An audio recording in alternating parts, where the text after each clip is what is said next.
राह भटक चुके हैं। आज अपन राह भटक गए, अपन ने परिवार छोड़ दिया, माँ कहाँ है, बाप कहाँ है, सब कहाँ है। आज वो सब रहते हैं तो आदमी की मतलब आपको अगर 1 रुपए का वजन आया तो 4 जने हैं, आपको 54 आना। और आज अपन अकेले अकेले पड़े तो पूरा 1 रुपए का ही झेलना पड़ेगा।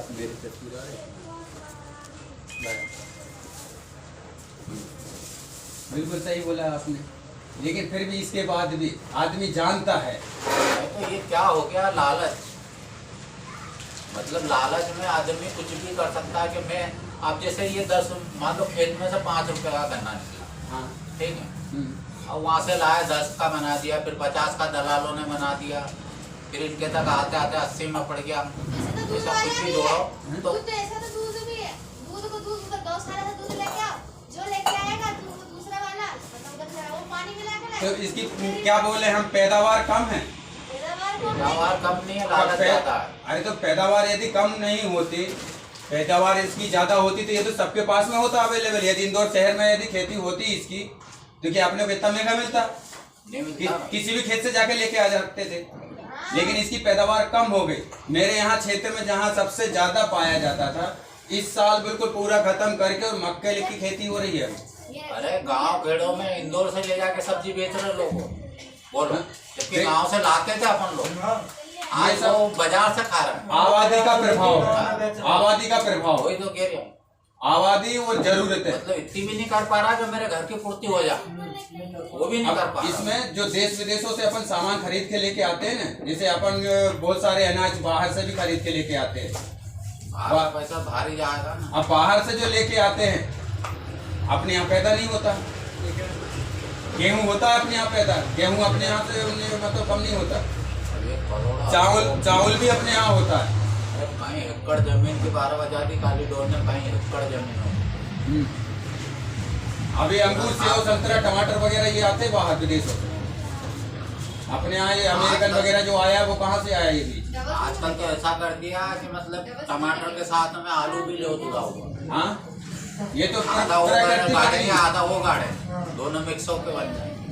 अरे बन जाएंगे, ये तो कर लेगा आदमी, इंसान ये तो कर लेगा, ये तो खिलौना उसके लिए, क्योंकि विज्ञान अपना बहुत आगे पहुंच गया। जब दूसरे ग्रह में पहुंच गया, ये नाले पे चले जाओ अहिल्य आश्रम के आगे, वहाँ खेती हो रही पूरे नाले में, ना दवाई छीटने की जरूरत ना कुछ नहीं। वो नगर निगम की गाड़ी आती तो कुछ ही नाले में दवाई डालती तो उसका खेती हो जाती। बना दिए, हाँ ठीक है, मशीनों पे चढ़ा देना। अब मशीनों में चढ़ाने के लिए भी रहेंगे ना, हाँ रखेले रहेंगे मशीन में चढ़ाने, यहाँ भगवान के चढ़ाने के लिए। हाँ ठीक है ना।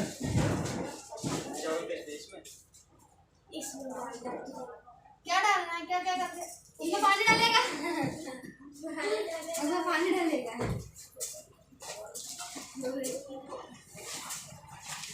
इसमें काम पूरा आएगा और वर्तमान प्रकृति को यदि आप देखें, अभी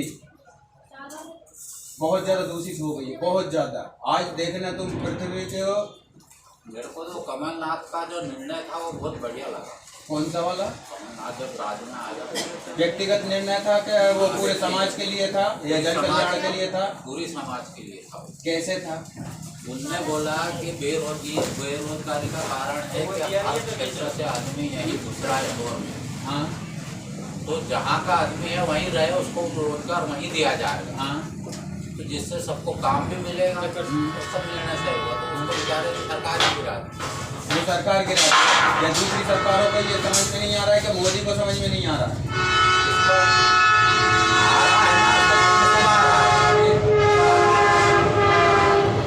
ये तो व्यक्तिगत हो गए। मेरी बात सुनो, पब्लिक से ही तो राजा के नाता, जनता जितनी ज्यादा होगी उतना धन उसको मिलेगा।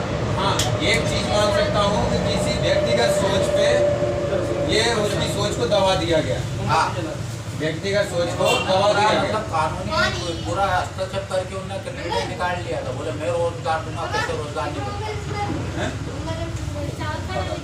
ये भी नहीं कह रहे कि बाहर वालों के कि आपको रोजगार वहाँ नहीं मिलेगा, आपको वहाँ रोजगार दिया जाएगा। ये आपके राज्य का काम है, दूसरे राज्य क्यों भटक करोगे? ये अपने राज्य का काम है, राज्य वाले को करना है। लेकिन ये राज्य और प्रजा जो होती है ना, ये सारी चीजें आप हम में से ही होते हैं, तो इनको व्यक्तिगत और जन कल्याण दोनों में अपने को देखना होता है कि क्या सही है और क्या गलत है। मतलब जन कल्याण क्या है और व्यक्तिगत क्या है।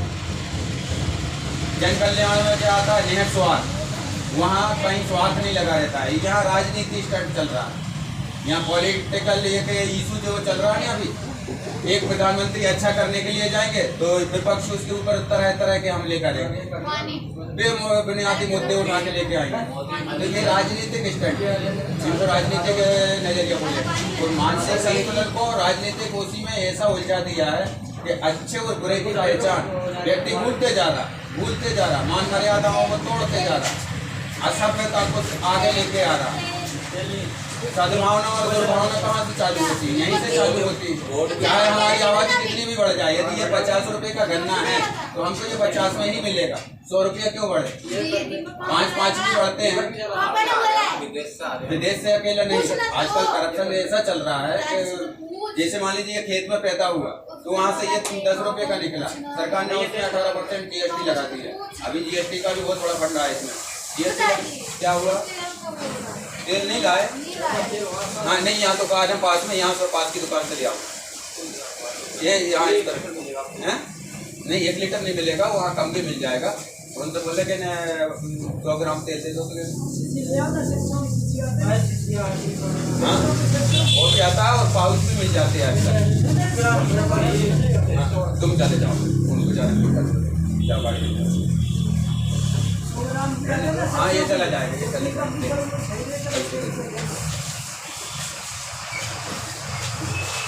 व्यक्तिगत जीवन में आना मतलब ये अभी तुरंत ये सामान में आ गया है। इस जगह में मेरे को काफी डिस्टर्ब लग रहा है अभी सब, क्योंकि इंसान अपने मूलभूत चीजें जो है ना वो भूलते जा रहा है।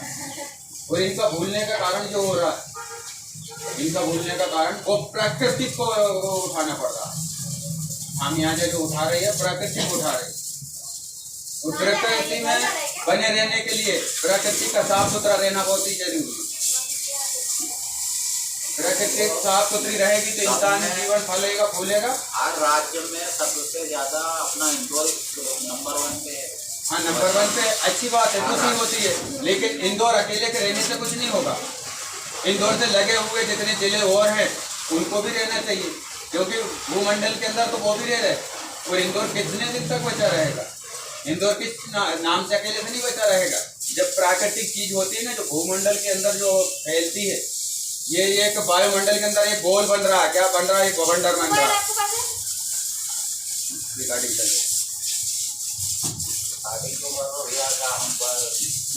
ये भूमंडल को इतना दूषित कर दिया है भूमंडल को कि एक मतलब टेम्परेचर पैदा हो गया पृथ्वी के अंदर, ग्रह के अंदर।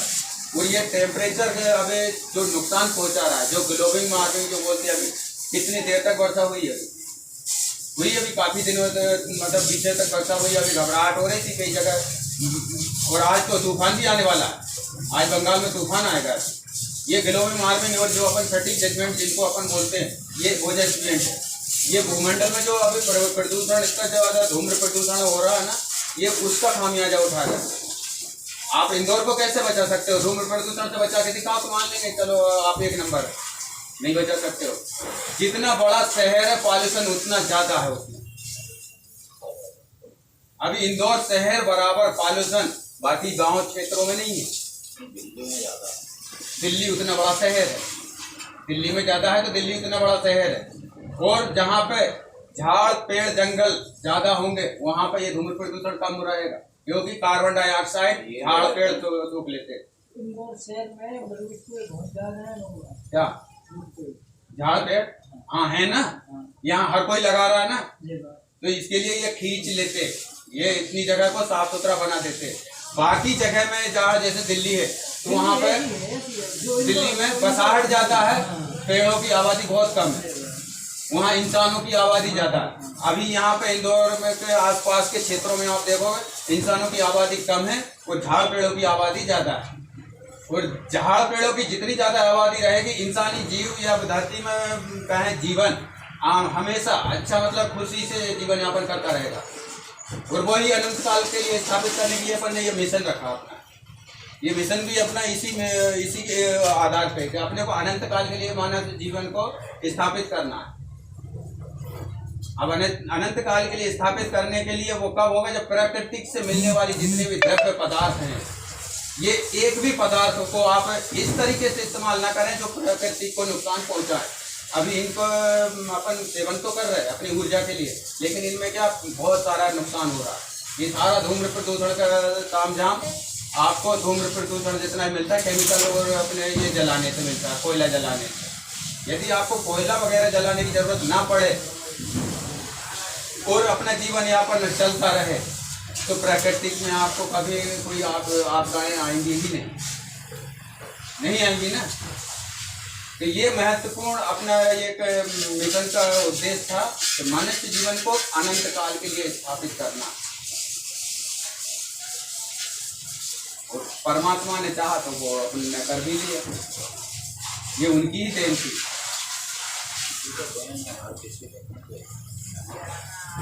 अभी मिस्त्री जी वर्तमान स्थिति को आप देखोगे ना, आप भले ही अभी अपन आज देखो कितनी खुशी का दिन दीपावली त्योहार मना रहे हैं,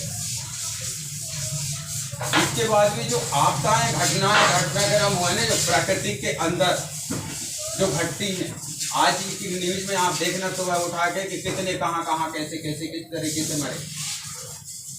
अपन दीपावली मना रहे, वहाँ बॉर्डर पर वो खड़े हुए हैं सेना तान के बंदूक, अपने बच्चे हैं वो वहाँ पे या जवान अपने जो वो वहाँ खड़े, अपने जीवन को देखो कितनी तरीके से अपने को मूलभूत सिद्धांतों के अंदर बदलाव होते और उनके मर्जी के स्वयं अपन मालिक होते हैं। यहाँ पे हमको कहाँ ले जाना है, कौन सी नौकरी करना है, क्या करना है, कौन से क्षेत्र में काम करना है, विचार तो बात के विचार में तो बाद में आते कि कितने विचार लाता है आदमी, कितने प्रकार के विचारों से जीवन यापन करता है। यहाँ उनमें प्राकृतिक का और आपके जीवन का एक बहुत मतलब ऐसा एक संयोग है कि उनमें यदि विफलता पाई, नकारात्मकता पाई, तो प्राकृतिक और आपके तालमेल ऐसे ही डिसमिस होते रहेंगे। आज पता नहीं कितनी बड़ी घटना होगी वो जो बंगाल के अंदर आएगी, कितना जनजीवन अस्त होगा। अपना एक दीवार गिर जाए तो सोचो अपन कैसे होते, और ये कैसे गिर गई यार, अब क्या करें, अब अपने को दीवार उठाना पड़े, वहां तो पूरे मकान ही रह जाते। और जिस जगह जब मकान बहेगा, अभी वो पाकिस्तान का देख रहा था मैं कि पूरे गांव के गांव बह रहे थे, लोग बह रहे थे, जानवर बह रहे थे, सब बह रहे थे। उनकी आत्मा से पूछो उस समय कैसी आत्मा हो रही होगी। वो पाकिस्तानी है, आतंकवादी है, वो सब आदमी आत्मा से तो वो भी इंसान था उस समय, वो भी तड़प रहे थे, हे अल्लाह, वो भी चिल्ला रहे थे उस समय। तो ये आपदाओं की उत्पत्ति अपने से ही हो रही कि नहीं हो रही, लेकिन इंसानी जीव माने को नहीं कर सकते ना। उसका खामियाजा इंसान को ही भुगतना। बिल्कुल। भगवान राम ने जितने भी चरित्र करा था ना, मर्यादा पुरुषोत्तम राम में, उन्होंने पूरी आपकी मानवता पढ़ा दी थी। मानवता का पाठ उसी में लिखा हुआ, और उसको जिसने पढ़ लिया और उसके अधीन चल लिया, वो जीवन में कभी फेल नहीं हुआ, उसने सही जीवन यापन करा। और नहीं तो बाकी के तो अपनी रास्ते बहुत सारे अनेक भले, वो जी रहे उसमें, केवल जी रहे, जीवन क्या है वो नहीं पता उनको, क्योंकि जीवन तो मर्यादा पुरुषोत्तम श्री राम ने बताया, और उसको आप जियोगे तो ही जीवन है, बाकी का तो जी रहे। उस जीवन का तो कोई मूलभूत सिद्धांत है ही नहीं। तो इसकी अभी वर्तमान व्याख्या 2010 के बाद में सबसे ज्यादा बढ़ी। एक दूसरे से मिलने का टाइम नहीं, बात करने का समय नहीं। अभी अपन जिस जगह में बैठे हैं उस जगह में एक दूसरे के अंदर हलचल चल रही है। आपको आपके घर की चिंता है, मिस्त्री को अपने घर की चिंता है, हमको अपने घर की चिंता है। वो जो चल रहा है ना, वो भी एक दिमाग लगा के चल रहा है कि मैं किसके यहाँ जा रहा हूँ, मेरे को क्या बोलना है, क्या करना है। ये सारी घटनाक्रम आपके रचे हुए रहते हैं और उनमें से अपन चल के जा रहे हैं। आज पूजा का अपना वो टाइम आया, ये अभी आए नहीं, तेल लेके कहाँ पहुँच गए हैं? तेल भी इसमें आ रहा है, तेल भी इसमें आ रहा है, बंद कर दिया।